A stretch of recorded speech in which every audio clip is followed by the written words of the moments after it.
Welcome to Play Branson, where you get to know Branson entertainers better. My name is Chris Meyer, and I'm here with Haley Westrich. Haley, how are you doing today? Doing great. How are you doing? I'm doing awesome. Good. It's your birthday. I should, yeah, thank you. Happy birthday. Thank you. Yeah, it's my birthday today, so another year older. There you go. So time flies when you're having fun.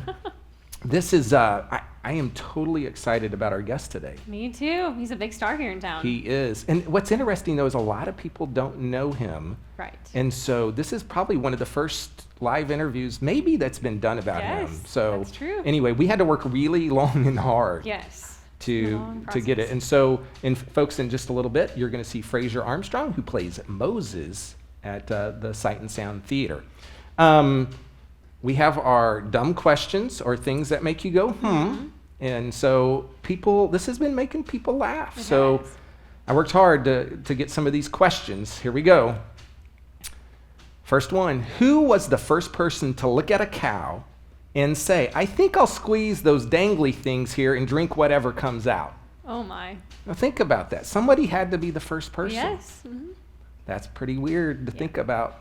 Why do they call it a TV set when you only have one? That's true. Never thought of it that way, have you?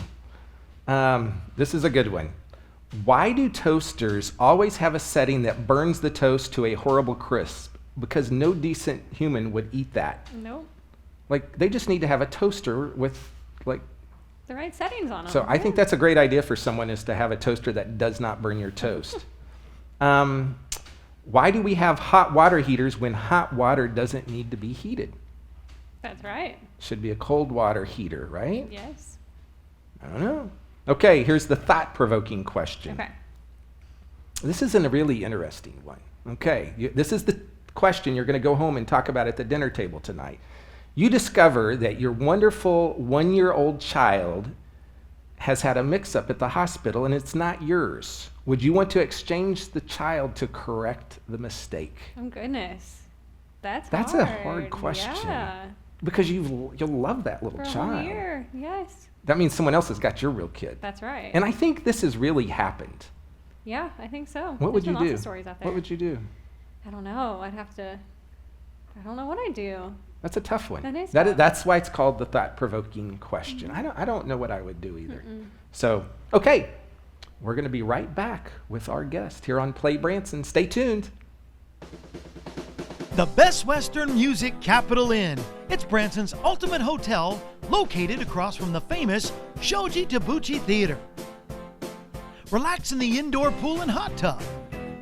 Enjoy the free hot breakfast every day.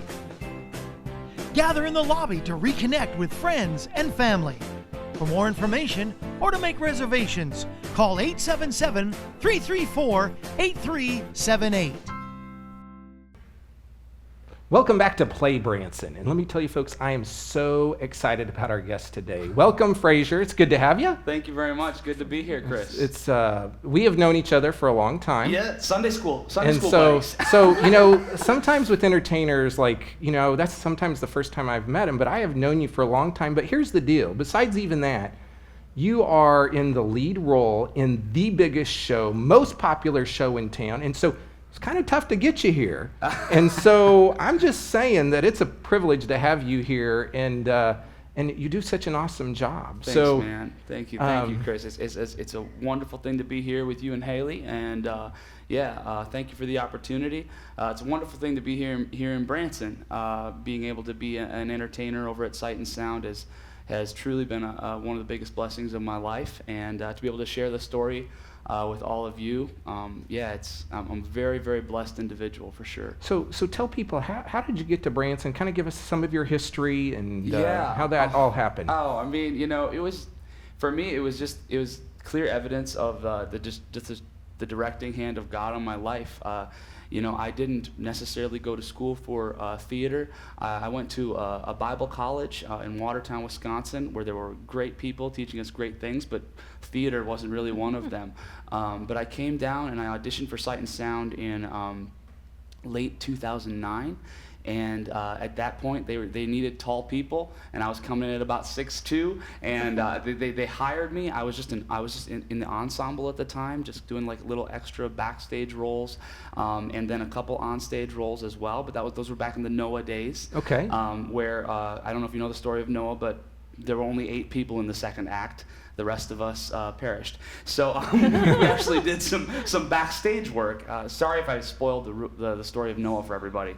Yeah, so we actually did some backstage work. So that's where I kind of cut my teeth over at Sight and Sound. And then I started taking a few more acting classes, a few vocal lessons, and started to kind of get more confident in my skill and in my craft. I had a couple kids, which really supercharges your life to strive to be better. Then we started doing Joseph, and I was actually able to be the backup and then the understudy for the role of Joseph. I had a featured role in the production of Jonah, which I loved. I was just a big scary bad guy in that show, which was a lot of fun. And then I got to audition for the role of Moses, and I got the gig. I booked it, and yeah, it's been an incredible stretching and learning experience. God's done a lot, not only in the lives of our patrons who come to see the show. He's done a lot in everybody in the cast and crew as well. And so Sight and Sound, I mean, it's a ministry. And I think it's awesome from a ministry perspective that it's such a popular show, because for people that maybe don't know what Sight and Sound is, it's where you really bring the Bible to life. Yeah, and it's a huge part of what we do, but we don't want it to feel like a church service. You know, we want it to be something starkly different. We want there to be something for everyone at Sight and Sound, and I think we've really accomplished that. Our producers, our directors, our creators, they've really done a good job of doing that. That there is something for everyone in our shows. It's a quality production, excellent music. Probably what sets us apart the most is the visual spectacle, the immersive experience that Sight and Sound is. If your viewers don't know, we have 22,000 square feet of stage space. We have a 300-foot wraparound stage where the action is not only happening up on stage, it's happening around you, it's happening in the aisles. So we just try to take you out of where you are and just put you right in the Bible story with these heroes of the faith, like Moses and Noah, Jonah, and next year Samson as well. Right. Yeah.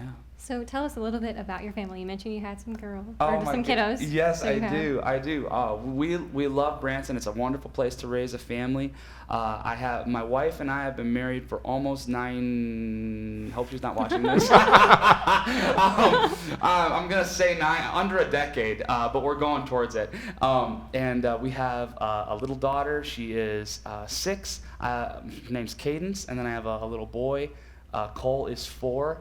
I have a crazy little girl named Kenzie. She's our little tornado of the family, and she's 2. And then I have my son Clay, who just turned 10 months. Very nice. So I do have a little bit of advice. So when people ask how long you've been married, you just state the year. Just the year. Because then you don't have to worry about adding. That's true. That's a good idea. 8208. All right, there you go. So now they'll know my anniversary too. Send us a card. So what I think is amazing, how you started out and how you have grown as an entertainer, and I mean that's awesome to see. Thanks. Yeah, it's been a wonderful journey, and it's certainly not anything necessarily that I've just done, or I've pulled myself up by my bootstraps and made a great stride. It's been the hand of God, and it's also been His hands and feet, which are the people that have come around me and given me opportunities and given the constructive criticism that might have hurt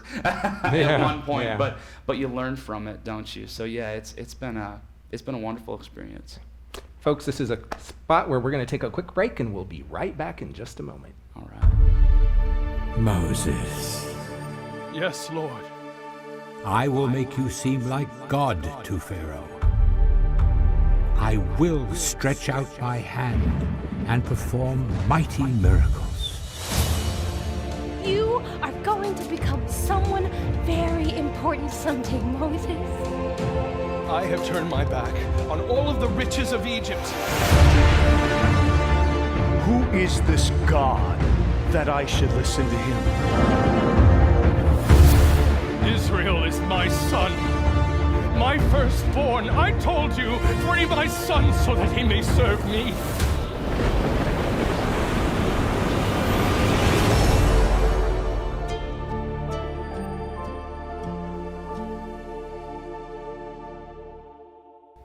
Welcome back to Play Branson. We're talking to Frasier Armstrong today, who plays Moses over at the Sight and Sound Theater.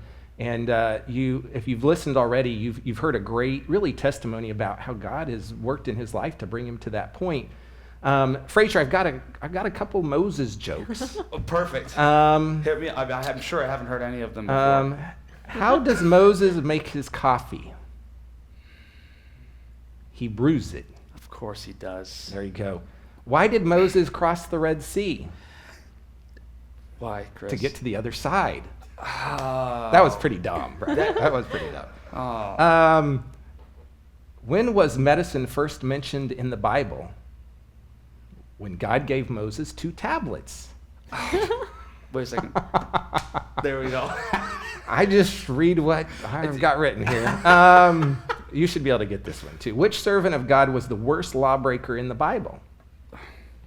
Yeah. It'd be Moses, Right. because he broke all 10 commandments at once. Yep. There you go. Those are my Moses jokes. See, I don't get to do that very often. I appreciate you Googling those at midnight last night. Yes.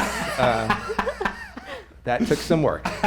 So anyway, Haley, you got a question you So want to I ask? want to know, how long does it take you to transform into Moses? If anyone from my dressing room is watching, they'll like immediately think of me 5 minutes to like getting ready really quickly and then running out onto the stage. But yeah, so we have a cast meeting at 2:30. It usually gets out at 3, and I'm ready to go for the 3:30 show for Moses. Now that's my young look. Like a lot of people think that. It's going to take time for the makeup and the changes and things like that. And it does take a lot of time when you're doing that. We don't have that time over at Sight and Sound. It doesn't take very long at all for me to get ready because I actually have 2 dressers. Okay. I age 40 years in 17 seconds. So I come back, the costume comes off, everything but the microphone, and then like we have like a tank top and shorts that we wear underneath everything, and that has our built-in mic pouch. So everything comes off except for that, and then they put on a new costume for me. They're furiously zipping and snapping and all things of that nature. I'm putting on a beard, a mustache, and a wig, and if I have time, I get to take a swig of water, and then we're running back out onto the stage for the Midian scene is what's going on. So yeah, a pretty quick transition there. So while we're on the subject, I will sing the praises of our wardrobe staff and our dressers, because they are the ones who don't get a lot of the applause and actually probably deserve more of it than I do. So. Well, and there's a lot that goes on behind the scenes that people never see. And what I always tell people is Sight and Sound is really probably one of the biggest theaters in the country. Mm-hmm. It's a $40 million plus theater. I mean, and you guys build all your own sets, all your own costumes. It's all original. I mean, they can't see this show anywhere else in the world right now. Yeah, it makes it a very special experience for the audience, and really, to be perfectly honest, I'm 400 shows in, and it's still a special experience for me. You know, the days get long, but this year is really going by quickly, and there will be a lot to miss when it's over. So we don't want you guys to miss it. So they only have a little bit more time to get it, to go see it, because you're going to end the middle to last part of October, and then you're transitioning. And tell us about the transition. Yeah, we're going into Miracle of Christmas, which is the story of the birth of Christ and some of the events leading up to that. It's a very special show. Hasn't been here in I think 4 years. It's been a while. Was the last time I did it. I was able to be in the show twice, and when we did it 4 years ago, and then the year before that. But yeah, very special story. It's such a special holiday story, but it doesn't really, it doesn't have the Christmas Carol feel. It doesn't have that feel. It has just a very honoring, but also kind of gritty and realistic experience of what the birth of Christ was. And every year, I mean, it's one of our oldest shows for Sight and Sound, and there have been different updates that they've done to it to try and make it more relatable, more current. but a lot of times they just come back and they realize that it's a powerful story just the way it is. There's something really special about the story of the birth of Christ that people really enjoy, and we hope you guys come out and enjoy with us. So, I've known you outside of Sight and Sound, and what I can tell people is you're not just a performer doing a Christian production. You believe what you're doing. Yeah. And you just got a great heart, and not a lot of people can see that, but I've got to see that over time. Chris. And so you're just a great guy. Now you don't want to mess with him on the back streets because you can tell he's built, and you do CrossFit and working out and all that kind of stuff. I was a CrossFit trainer for a while. When Moses started, I backed off of that a little bit, just because of the high impact of the show. But this is the gym is my place of solitude. Yeah. Now you were mentioning like I can control it. You've got a Facebook page, so if people want to go follow you, tell them about that. Yeah, absolutely. Fraser Armstrong actor. Just type it into Facebook. I have a Facebook page.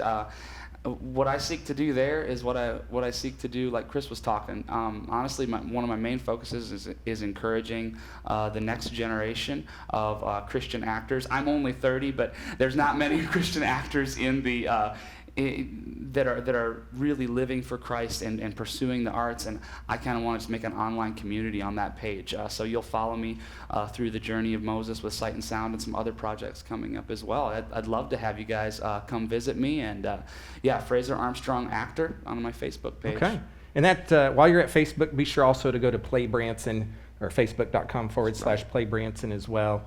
And Fraser, once again, man, it's been great having you here today, and we just appreciate you coming. And we know you got to run to take the show or get ready for the show.